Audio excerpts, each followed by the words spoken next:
Assalamualaikum warahmatullahi wabarakatuh.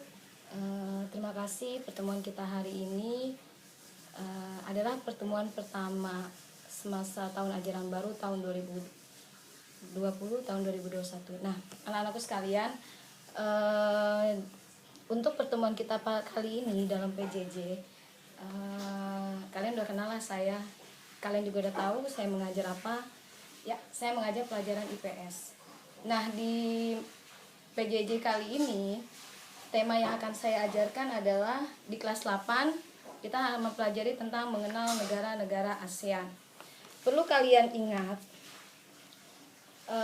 sebelum saya bahas apa sih yang kalian pahami atau yang tergambar dalam pikiran kalian tentang negara-negara ASEAN. Kalian sudah pasti dapat info negara ASEAN itu negara mana, kawasannya ada di mana. Nah, yang perlu kalian ketahui, negara ASEAN adalah negara yang memang berada khusus di kawasan Asia Tenggara. Indonesia sendiri berada pada wilayah ASEAN. Nah, untuk mempelajari pelajaran kita kali ini, kalian bisa menyimak, kita belajar bersama. Kalian buka LKS-nya halaman 4, buku paketnya halaman 3. Kita pelajari. Sekarang materi kita adalah mengenal negara-negara ASEAN. Kalian bisa lihat di LKS dulu, di halaman 4. Nah, ASEAN ini adalah salah satu peta negara ASEAN. Kamu simak di sini, kamu lihat dan kamu perhatikan. Di sini ada Myanmar, ada Laos, ada Filipina, ada Brunei, ada Thailand, ada Malaysia, ada Singapura, ada Indonesia. Sebenarnya nanti masuk yang paling terakhir adalah Timor Leste.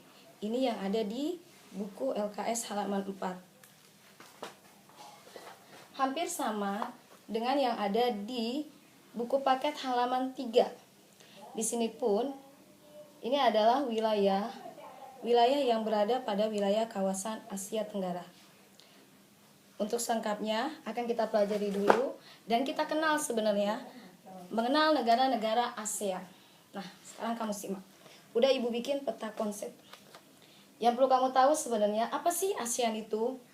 ASEAN atau kita kenal dengan istilah Association of Southeast Asian Nations adalah organisasi politik dan ekonomi yang terbentuk atas kesamaan wilayah geografis yang berada di kawasan Asia Tenggara. Karena memang yang namanya sebuah negara, mereka harus melakukan sebuah kerjasama. Nah, kawasan Asia Tenggara sendiri akhirnya karena mempunyai letak geografis yang sama, mereka bersepakat untuk membentuk ASEAN. Kesepakatan ini kemudian terbentuk atas hasil deklarasi Bangkok. ASEAN sendiri terbentuk atas hasil deklarasi Bangkok pada tanggal 8 Agustus 1967. Negara-negara pendirinya adalah Indonesia, Malaysia, Filipina, Singapura, dan Thailand. Sekarang, materi berikutnya, penjelasan berikutnya, saya akan menjelaskan tentang letak geografis ASEAN. ASEAN sendiri sebenarnya terletak secara geografis dilalui oleh 2 benua dan 2 samudra. Ini sebenarnya hampir sama ya dengan wilayah Indonesia, letak benua yang dilalui dan samudranya, karena memang posisi Indonesia ada di wilayah kawasan Asia Tenggara. Mana wilayahnya? 2 samudranya. Wilayah ASEAN itu dihimpit oleh Samudra Hindia dan Pasifik. Kemudian 2 benuanya adalah Asia dan Australia. Nah, ASEAN sendiri awal terbentuknya hanya ada 10 negara. Kemudian ada perubahan ketika Timor Leste mulai memisahkan diri dari NKRI, kemudian gabung menjadi anggota ASEAN pada tanggal 4 Maret 2011. Akhirnya, wilayah ASEAN sendiri anggotanya menjadi 11, yaitu ada Indonesia, ada Malaysia, ada Thailand, ada Filipina, Singapura, Vietnam, Laos, Myanmar, Kamboja, Brunei, Darussalam, dan terakhir Timor Leste. Oke. Selanjutnya,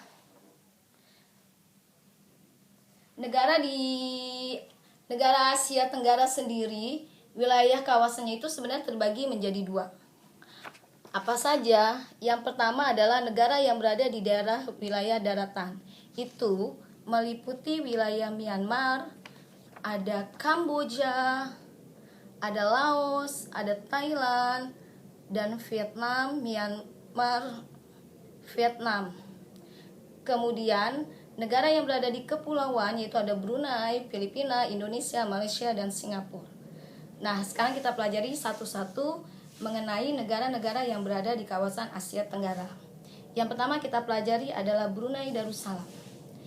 Brunei Darussalam menjadi salah satu negara terkaya di Asia Tenggara.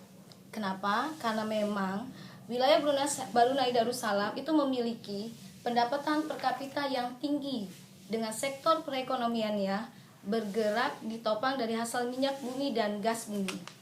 Dua sektor inilah yang akhirnya membuat Brunei Darussalam menjadi negara terkaya di wilayah Asia Tenggara. Kemudian kita akan mempelajari yang kedua adalah negara Indonesia. Kalian sudah paham, kita tinggal di Indonesia. Kalian sudah tahu sebenarnya Indonesia adalah dikenal sebagai negara paling luas di wilayah Asia Tenggara. Indonesia sendiri secara astronomis terletak pada 6 derajat lintang utara sampai 11 derajat lintang selatan dan 95 derajat bujur timur sampai 141 derajat bujur timur. Indonesia menjadi negara paling luas di wilayah Asia Tenggara. Kemudian wilayah yang memang penduduknya juga banyak itu adalah wilayah Asia Tenggara. Di wilayah Asia Tenggara. Nah, kemudian kita akan mempelajari tentang Thailand. Kita kembali ke Thailand. Thailand adalah negara yang dikenal sebagai negara gajah putih. Thailand sendiri dikenal sebagai negara yang tidak pernah dijajah oleh bangsa asing, terutama Eropa. Apa alasannya Thailand tidak pernah dijajah oleh bangsa asing? Alasan yang pertama adalah Thailand memiliki sistem sukesi yang mantap pada abad ke-19. Kemudian, Thailand mampu mengeksploitasi persaingan dan ketegangan antara Indo-Cina, Prancis, dan kerajaan Inggris. Sehingga Thailand menjadi negara yang bebas, bebas, merdeka dari bangsa asing. Thailand sendiri dikenal sebagai negara dengan agama Buddha terbesar di Asia Tenggara dengan memiliki 1000 pagoda yang dimiliki. Kemudian kita lanjut ke negara Singapura. Negara Singapura negara paling kecil di kawasan Asia Tenggara. Negara yang mayoritas wilayahnya adalah kepulauan. Daratan lebih kecil dibanding kepulauan. Negara Singapura dikenal sebagai negara yang maju di Asia Tenggara karena satu-satunya negara yang tidak mempunyai sektor bergerak pada bidang agraris. Negara ini menjadi negara yang kaya karena dia bergerak pada sektor industri dan jasa. Kemudian, Singapura dikenal sebagai negara transit dalam hal perdagangan. Itulah Singapura. Singapura juga dikenal sebagai salah satu negara yang tidak mempunyai jenis hutan. Karena memang wilayahnya mayoritas adalah kepulauan dengan hasil timah putih yang terbesar dan batu bara. Kemudian perlu kamu ingat di sini dari semuanya mayoritas penduduk negara Asia di benua Asia adalah mata pencahariannya di bidang agraris. Hanya 1 dari 11 negara itu yang mata pencahariannya di bidang non-agraris adalah Singapura. Singapura dikenal sebagai negara maju yang berada di kawasan Asia Tenggara.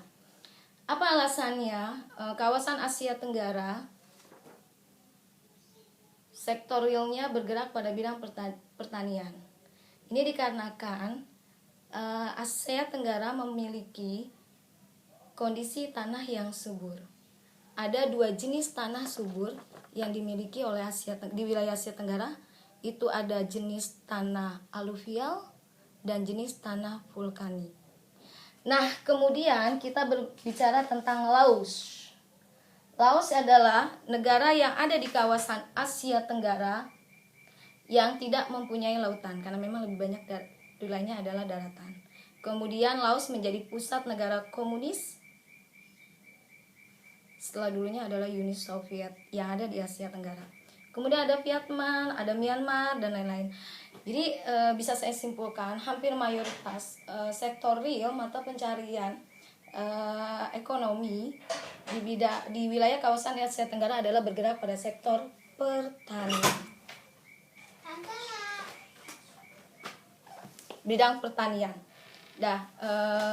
Cukup sekian materi saya. Tugas yang akan saya berikan adalah di kali ini kalian harus membuat seperti yang sudah saya buat. Ini dalam bentuk kesimpulan. Kalian harus bikin seperti ini. Bisa kalian tempel di buku atau menggunakan kertas HVS atau menggunakan karton. Kalian bisa bentuknya seperti ini atau kalian kreasikan menjadi sebuah gambar yang cukup menarik dengan adanya keterangan-keterangan seperti ini. Nah, tugas ini akan saya jadikan sebagai proses penilaian dalam penilaian pengetahuan, kemudian ada penilaian pengetahuan. Terima kasih materi hari ini, mudah-mudahan bermanfaat. Kalian harus mempelajari dan tetap melihat materi-materi ini dari LKS dan buku paket. Semoga bisa bermanfaat dan selamat mengerjakan. Terima kasih. Assalamualaikum warahmatullahi wabarakatuh.